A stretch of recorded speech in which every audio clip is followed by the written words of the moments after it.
You're interrupting the momentum, Brent said, cutting me off mid-sentence like I was a pop-up ad on his browser. We were in the quarterly financial prep call, just the core team, CFO, Brent, and a couple of analysts, but he made damn sure to humiliate me in surround sound. I had barely gotten the words vendor classification schema out of my mouth before he threw his hands up like I'd just farted in church. We're not here to debate theory. Cynthia, he smirked, and I swear I could hear his ego humming through the Zoom audio like a cheap fridge. Let's stay focused on forward motion. My mouse hovered over the mute button. I clicked it, shut up, and smiled like my jaw wasn't trying to crack under the pressure. But I wasn't done. Not even close. See, Brent had just parachuted in 2 months ago from some VC-funded frat house masquerading as a scaling solutions firm. He wore that self-satisfied glaze of a man who thinks bullet points and buzzwords are currency. And unfortunately, our executive team, exhausted from a hellish year of board pressure and missed growth targets, bought the illusion wholesale. My job, compliance, and risk. 6 years in. I'm the reason we've never been fined, sued, or publicly humiliated. My fingerprints are all over every vendor protocol, payment timing matrix, and contract terms clause. I knew that covenant language backward. Our primary lender had strict rules about what counted as operational versus capital expenditures, and Brent's bright idea to recategorize certain vendor payments without reconciliation wasn't just optimizing. It was lighting a match next to a gas leak. But no one in that room wanted to hear it, especially not from me. After the call, the team's Slack thread buzzed like a wasp nest. Brent posted a meme of the Grim Reaper with the caption Doomsday Debbie strikes again, followed by, seriously though, anyone got a spare tinfoil hat for our compliance queen? Two analysts reacted with crying laughing emojis. One even tagged me, she's just passionate. With a winky face, I didn't respond. I screenshotted it. Added it to a folder I'd started 3 weeks ago called Professional Detachment. That folder lived on a flash drive I kept in my purse, next to a roll of Tums and a folded copy of my notarized job scope. Because I'd learned something in 6 years of keeping this house of cards from collapsing. Paper never blinks. 2 days later, I noticed my access to the shared ledger had shifted. No more edit permissions on Q3's prep files. Curious. I checked the change log. My name had been removed at 6:42 p.m. the night after the prep call. Who did it? Brent. He hadn't said a word to me. Not a meeting, not a heads up, nothing. Just a silent digital shiv between the ribs. I messaged him directly. Hey, saw I'm off the ledger access for Q3. Intentional, he replied, all part of streamlining, trying to reduce redundancy. Don't worry, you're still on the compliance protocols doc. Smiling face with smiling eyes. I stared at the smiley face for a long minute. Then I opened the protocols doc. It hadn't been updated since April. The next morning, HR asked if I could start tracking my hours more precisely for payroll alignment. Translation, we're building a paper trail in case we need to shuffle you out. I know that play. I've written that play for actual layoffs when we had to clean house legally. The sudden interest in my time sheet wasn't subtle. It was a flare shot across the bow. Still, I smiled in the meetings. Said good point when Brent warbled nonsense about synergistic resource realignment. Took notes I didn't need to. And at lunch, I drove to the UPS store across from the gas station and got a memo notarized. The memo spelled out exactly what I saw. Brent's team had reused the Q2 vendor classification template without adjusting for the modified payment splits in July and August. Those splits had shifted expenses from operational to capital without reconciling timing. That mattered, because buried in Section 5.2 of our primary lending agreement was a clause. If capital outflows exceeded a certain threshold during any one quarter without matching depreciation, it would trigger a covenant breach. And that breach, it gave our lender the right to freeze drawdowns and demand early repayment. We didn't have $5 million sitting around to make that right. I attached screenshots, file timestamps, ledger line items, and a copy of the lender clause. Then I sealed it in an envelope marked to be opened if audit discrepancies arise. I didn't say a word to anyone because I already had. I'd said plenty. I'd said it in calls, in emails, in risk memos Brent never replied to, in a one-on-one where he told me to focus less on hypotheticals and more on being a team player. But now I wasn't interested in being heard. I was interested in being undeniable. Let the footnotes speak. Let the paper speak. Let his signature do the screaming later. I stapled a copy of his Slack meme to the back of the printout before I sealed the envelope. I figured the inspector would appreciate the context. The next Monday, the financial closeout meeting happened without me.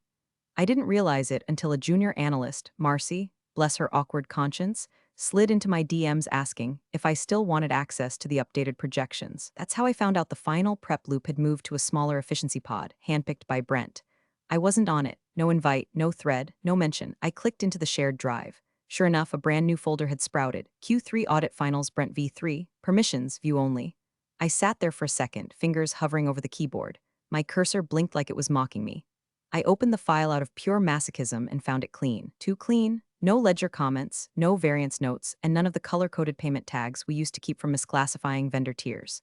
The compliance check tab had a single green cell that just said, completed white heavy check mark. Completed by who? Because I sure as hell hadn't reviewed it. Brent's version of streamlining was amputating anything that looked like accountability and calling it progress. I knew what it looked like when a leader consolidated power. Subtle at first, then surgical, revoke access, rewrite process, redefine roles, all in the name of efficiency, but really it was about silence.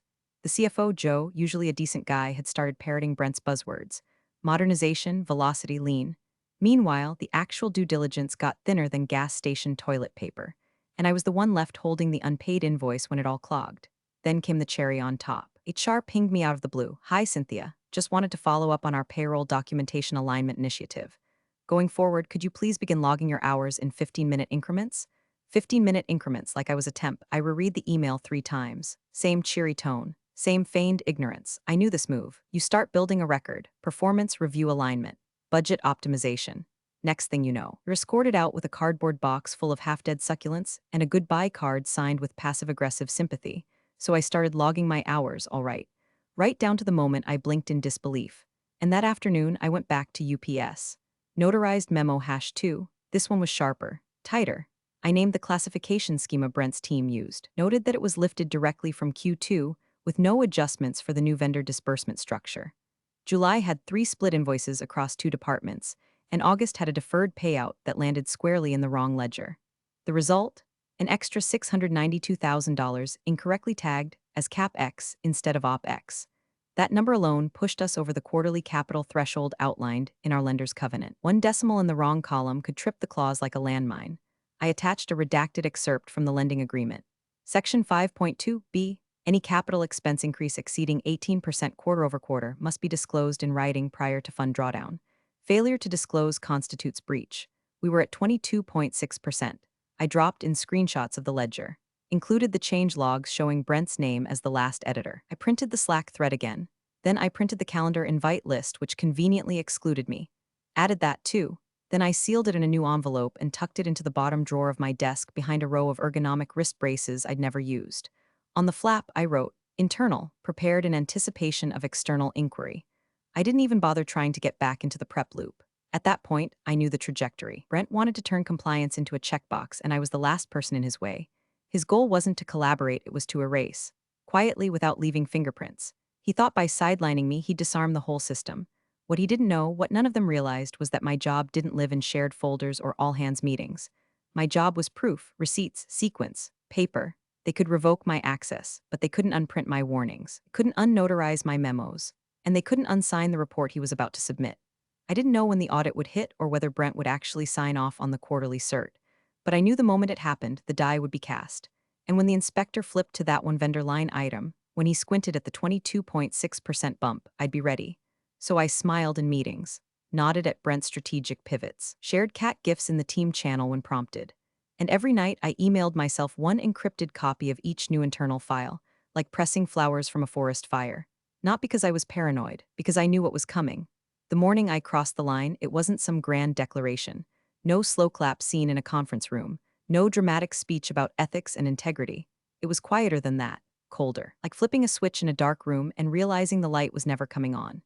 It started when I opened the Q3 ledger Brent's team had finalized, his streamlined version, stripped of nuance and about as transparent as a car window tinted with lies. I wasn't supposed to have access anymore, but I did. Read-only, buried under an archive permissions folder no one had thought to audit. Sloppy, really? Classic Brent. Smart enough to bluff, too lazy to sweep. I scrolled through the vendor classification columns and immediately felt the prick of heat behind my eyes. Not anger, not yet. Just the sudden drop in stomach temperature that comes when you realize the mistake isn't a one-off, it's systemic. They'd copied Q2's vendor matrix, line for line. Vendor IDs, payment categories, even the Q2 notes still clinging like lint to the comments column. And no adjustments for the July-August splits, which I knew. Been renegotiated because I sat in the damn call with procurement when it happened. 3 vendors had shifted their invoicing schedules. One split their scope across departments.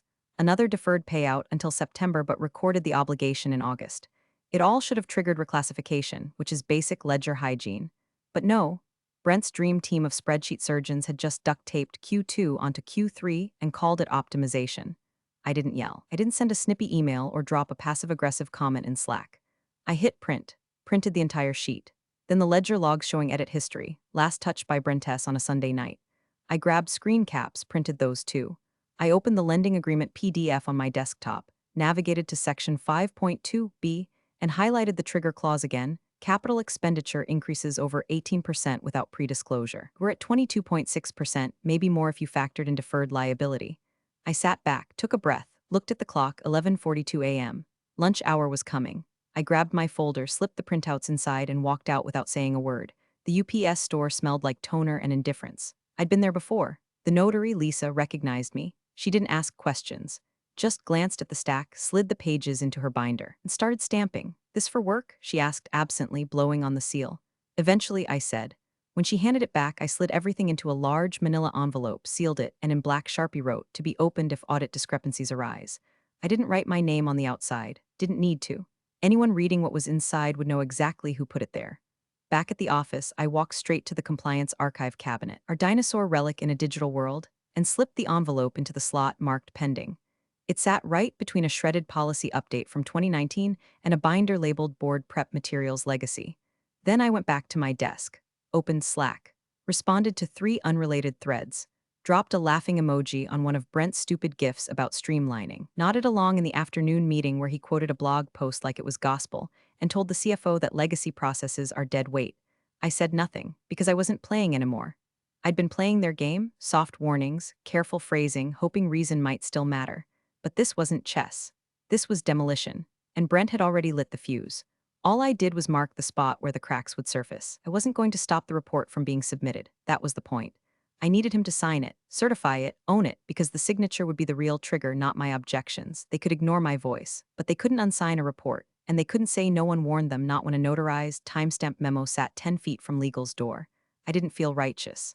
I didn't feel heroic. I felt ready. It was like the weather had changed, and I was the only one who brought an umbrella. Let the storm come. Let the audit roll in like a tide. I wasn't going to raise my voice. I was going to raise the stakes. The morning Brent presented the finalized Q3 report, the entire building felt like it had swallowed a sugar cube dipped in Red Bull. Everyone was buzzing. Even the IT guy wore a collared shirt. There were pastries in the kitchen, actual fresh ones, not the stale Costco muffins Sharon usually brought for team morale. The CFO was pacing in the hallway outside the boardroom, muttering numbers and sipping from a mug that said Finance Dad. I stood just outside the door, like a ghost haunting a meeting I was once essential to.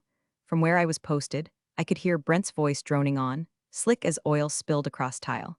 "What we've achieved this quarter is nothing short of transformational," he said, hitting that last word like he expected applause. "We eliminated redundant reviews, collapsed the legacy reconciliation structure, and pushed through a simplified ledger model that reduced compliance latency by 37%. Compliance latency. The man had turned risk mitigation into a traffic report.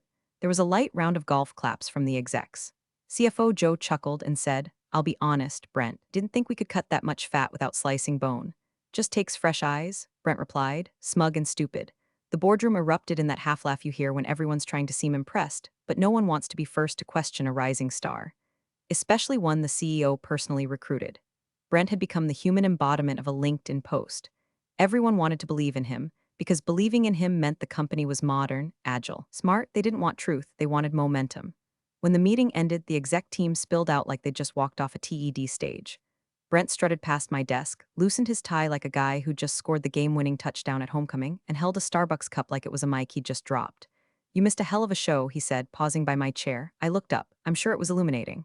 "Oh, it was," he grinned. "Lean, mean, clean." Then he winked, actually winked. "Told you, Cynthia, footnotes don't matter."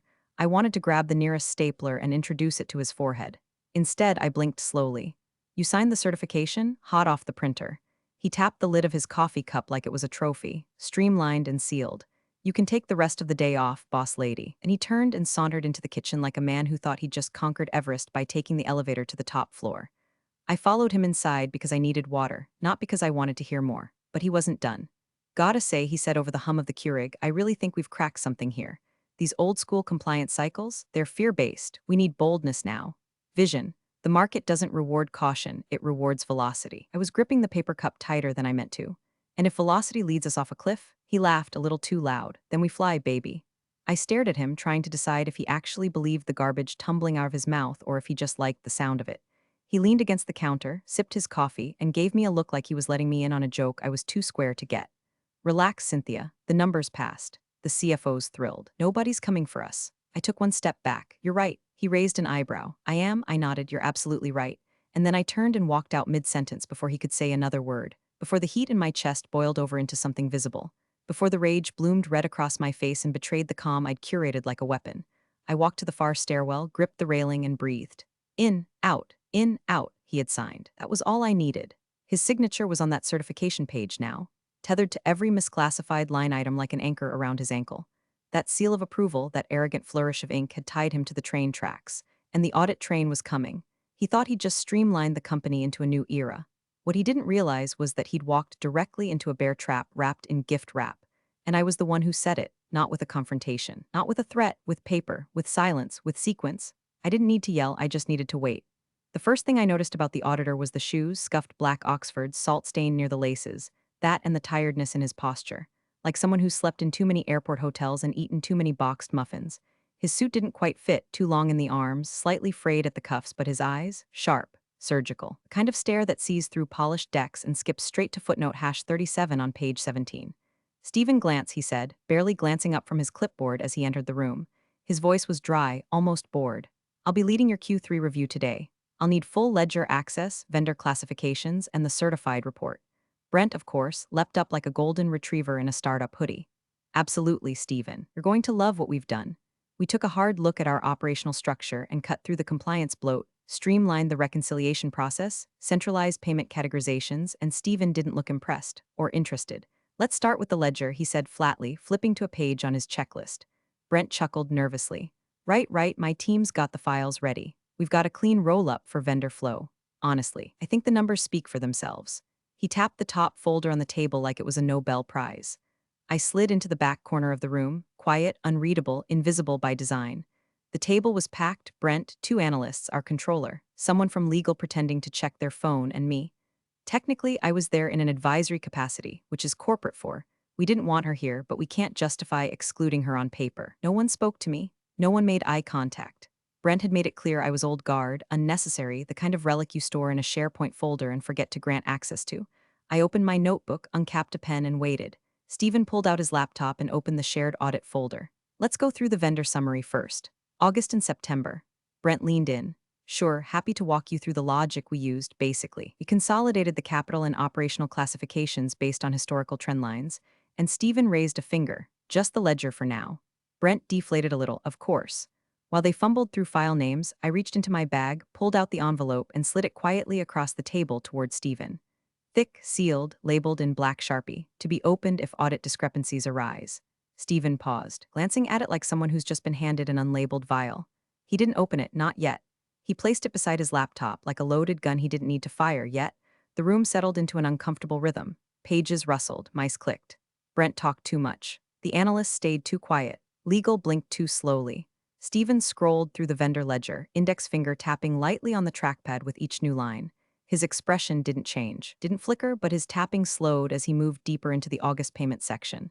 Line 342, he said. Brent craned his neck. Yep, that's a Fortress Tech, contracted CapEx services. Stephen didn't reply. He scrolled again, then tapped line 388. And this one? Brent squinted. Same vendor, separate department, but also CapEx. Stephen reached into his briefcase, pulled out a hard copy of our lender agreement. My pulse clicked up half a notch. He opened to a bookmarked page and ran a finger down the column.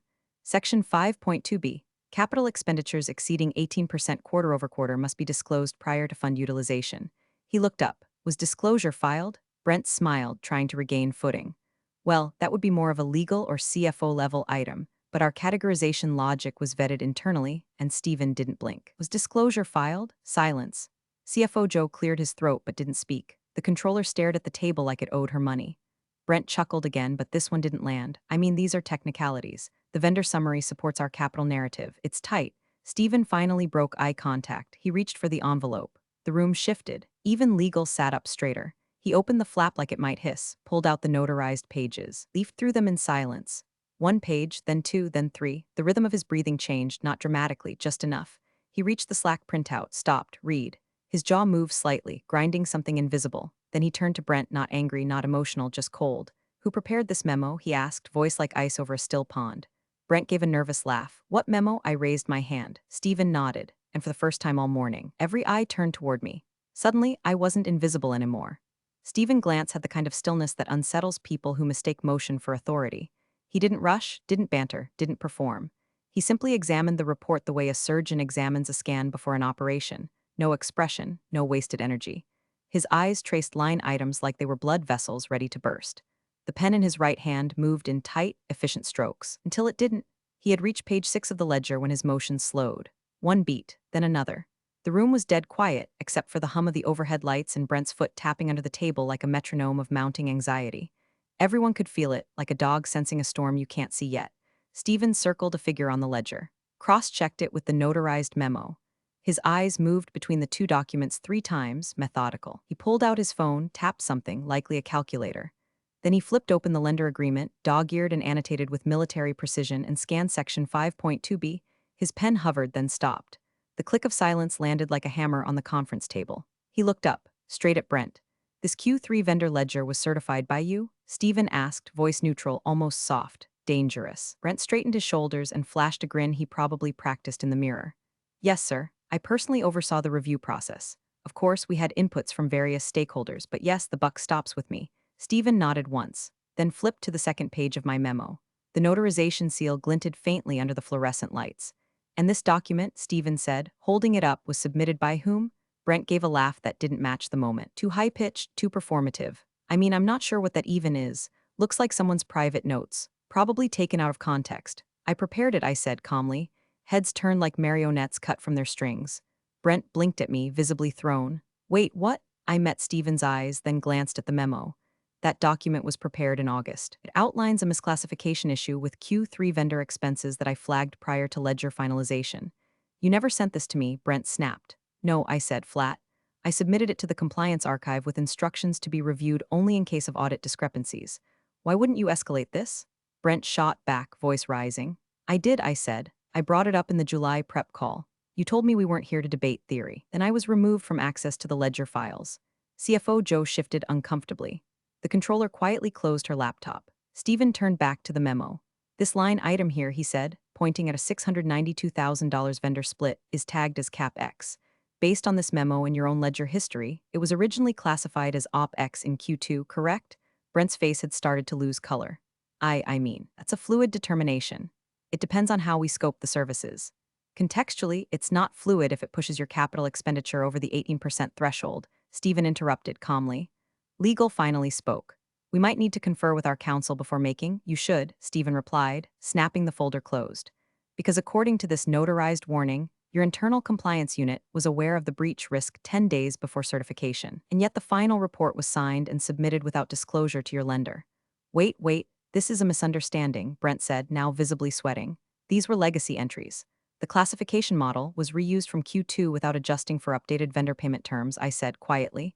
Stephen looked back at Brent, but not with anger, with pity. Did you actually review the covenant terms before you certified this? He asked. Brent opened his mouth, closed it, silence. Even the hum of the lights felt accusatory now. Stephen placed the memo beside the report, capped his pen, and leaned back in his chair. We'll need to pause the review until legal provides clarity. I'll also be notifying your lender of a potential covenant breach as required by audit protocol. Brent looked at the CFO, who was now staring at a speck on the table like it held salvation. I remained expressionless. Hands folded, spine straight. Eyes neutral, not gloating, not smug, just ready, because this wasn't the climax. This was the crack in the ice. The real collapse hadn't even started yet. Stephen's voice, once neutral and dry, took on a new weight, an edge of deliberate gravity that made everyone in the room subconsciously straighten their spines. He tapped the final page of the notarized memo with the tip of his capped pen and slowly slid it over the certified ledger like he was layering one crime scene over another. Sir, he said, his gaze fixed on Brent. You certified this? You could have heard a paperclip drop. Brent blinked, mouth slightly open, caught somewhere between indignation and disbelief. It was the first time I'd seen him speechless for more than 3 seconds. Well, I mean our team, he said, dragging the words out like chewing gum stuck to his teeth. Our team did, you know. Due diligence, we cross-referenced the numbers. Everything was in alignment. Stephen didn't blink. With which quarter? Brent hesitated. I assume Q2? A single eyebrow lifted on Stephen's face. So you reused the Q2 categorization model. Not reused, Brent said quickly. We built on it, iterated. It's industry standard to carry forward-based classifications if the vendor scopes haven't materially changed. Stephen tapped the cap of his pen against the table once. Did the vendor scopes change? Brent glanced around the room like someone searching for a fire escape that wasn't there. Well, procurement would have more insight on that, and Stephen cut him off with calm precision. Because this misclassification qualifies as a liquidity threshold breach under Section 5.2. Brent swallowed. The air in the room thinned. The CFO finally moved, leaning forward just enough to let out a breathy, half-whispered, "Oh God." It wasn't blasphemy. It was resignation. The words hung in the air like fog over a lake at dawn. Everyone was quiet, staring at the same invisible cliff edge that Brent was now teetering on. Legal was frantically typing into their laptop. The controller's knuckles were white against the edge of her chair. One of the analysts shifted in their seat like a kid about to get blamed for a broken window. Stephen flipped back to the ledger.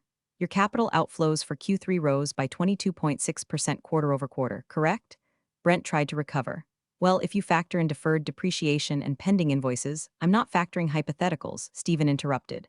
I'm looking at the certified ledger and the executed drawdown request your company filed 4 days ago. That request was based on these numbers. Silence. I watched Brent's confidence unravel thread by thread. His tie looked tighter now. His smile was gone. There was no wink this time. Just the quiet panic of a man realizing the iceberg wasn't a metaphor, it was paperwork. It had a timestamp and a notary seal. Stephen turned back to me just briefly. You documented this 10 days before certification? Yes. Were you instructed not to escalate? I was removed from the reporting workflow. My access was revoked before I could submit formal edits.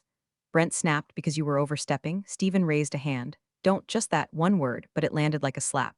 Stephen turned to the CFO. When did legal last disclose covenant risk to the lender? Joe's mouth opened, but nothing came out. Then, we haven't, not since Q2. Stephen nodded once. You'll want to change that, today. Brent was visibly sweating now. His confidence had been drained so completely he looked smaller.